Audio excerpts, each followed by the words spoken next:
Hello दोस्तों, आज जो मैं आपको कहानी सुनाने जा रही हूँ ये कहानी है जादुई झुमके के पेड़ की। तो चलिए दोस्तों देखते हैं जादुई झुमके के पेड़ की कहानी। किसी गांव में कोमल अपनी सौतेली माँ और भाई के साथ रहती थी। एक दिन कोमल का सौतेला भाई रघु समुंदर में मछली पकड़ने जाता है, लेकिन तभी उसकी जाल में एक जलपरी फंस जाती है। अरे वाह, ये तो एक जलपरी है। इसे बेचकर मुझे लाखों रुपए मिलेंगे और मैं अमीर बन जाऊंगा। नहीं नहीं, ऐसा मत करो, मैं तुम्हारे सामने हाथ जोड़ती हूँ, प्लीज मुझे छोड़ दो। अरे तूने मुझे बेवकूफ समझ रखा है क्या?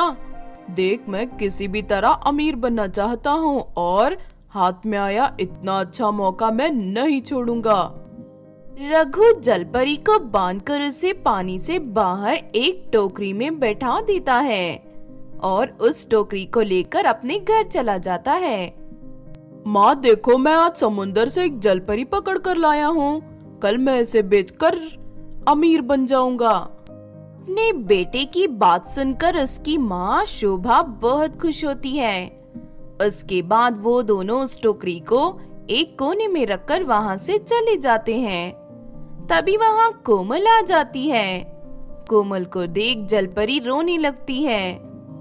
देखो, तुम मुझे भली लड़की लग रही हो, प्लीज मुझे आजाद कर दो, वरना कल ये दोनों मुझे बाजार में बेच देंगे। चिंता मत करो, रात होते ही मैं तुम्हें समुंदर में ले जाकर छोड़ दूंगी। रात होते ही कोमल उस टोकरी को उठाकर समुंदर के किनारे ले जाती है और जलपरी के शरीर में बंधी रस्सी खोलकर उसे आजाद कर देती है। जलपरी कोमल का शुक्रिया अदा कर समुंदर में चली जाती है, लेकिन जैसे ही कोमल घर लौट कर आती है कि तभी उसकी सौतेली माँ और भाई उसकी पिटाई करने लगते हैं। पूरी नालायक, तूने उस जलपरी को वापस समुंदर में छोड़कर हमारे किए कराए पर पानी फेर दिया। माँ, अब हम इसे घर में नहीं रखेंगे। चलो कोमल, इसी वक्त घर से निकल जा। नहीं, मुझे घर से मत निकालिए, मैं कहाँ जाऊंगी? ये सब तुझे पहले ही सोचना चाहिए था। आज से तू हमारे लिए मर गई। चल निकल जा यहाँ से। इस तरह कोमल की लालची माँ और उसका भाई उसे घर से निकाल देते हैं। कोमल रोते हुए समुंदर किनारे पहुँच जाती है। तभी उसकी रोने की आवाज सुनकर जलपरी वहाँ आ जाती है। कोमल जलपरी को सारी बात बता देती है। चिंता मत करो, तुमने मेरी जान बचाई है, इसीलिए मैं तुम्हारी सारी दुख दूर करूंगी। जलपरी अपनी शक्ति से वहाँ एक जादुई पेड़ प्रकट कर देती है। उस पेड़ पर ढेर सारे सोने के झुमके लगे हुए थे। तुम इन झुमकों को बेचकर अमीर बन जाओगी और तुम्हें जिंदगी में कभी कोई तकलीफ नहीं होगी। ना कहकर जलपरी वहाँ से वापस समंदर में चली जाती है। उसके बाद कोमल उस जादुई पेड़ से सोने के झुमके तोड़कर बाजार में बेच देती है और उससे ढेर सारे पैसे मिल जाते हैं। उन पैसे से कोमल अपने लिए एक बड़ा घर बनाकर वहाँ रहने लगती है। जब ये बात कोमल की सौतेली माँ और भाई को पता चलता है तो वो दोनों गुस्से से आग बबूला हो जाते हैं।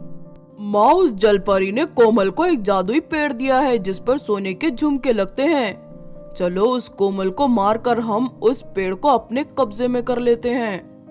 इसके बाद दोनों कोमल के घर पहुंच जाते हैं। उस वक्त कोमल अपने कमरे में सो रही थी।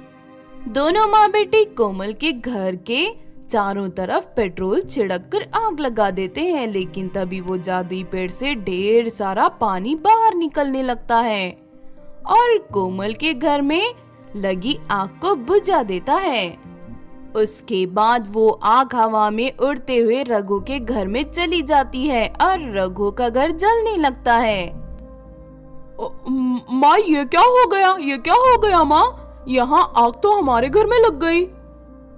चल बेटे, जल्दी से पानी डालकर आग बुझा, वरना हमारा घर जलकर राख हो जाएगा।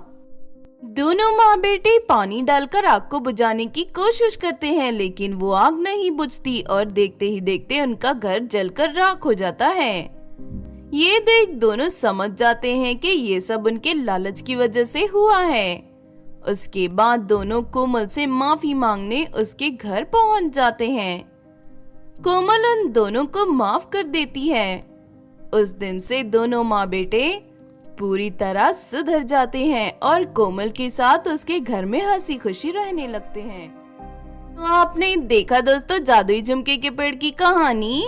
इस कहानी से हमें ये सीख मिलती है कि लालच में आकर हमें कभी किसी मासूम पर अत्याचार नहीं करना चाहिए, वरना इसका अंजाम बुरा होता है। अगर ये कहानी आपको अच्छी लगी हो तो जरूर लाइक करें और हमारे चैनल सोना टीवी को सब्सक्राइब भी कर लें। और हाँ दोस्तों, हमें कमेंट करके जरूर बताना कि आपको कहानी कैसी लगी।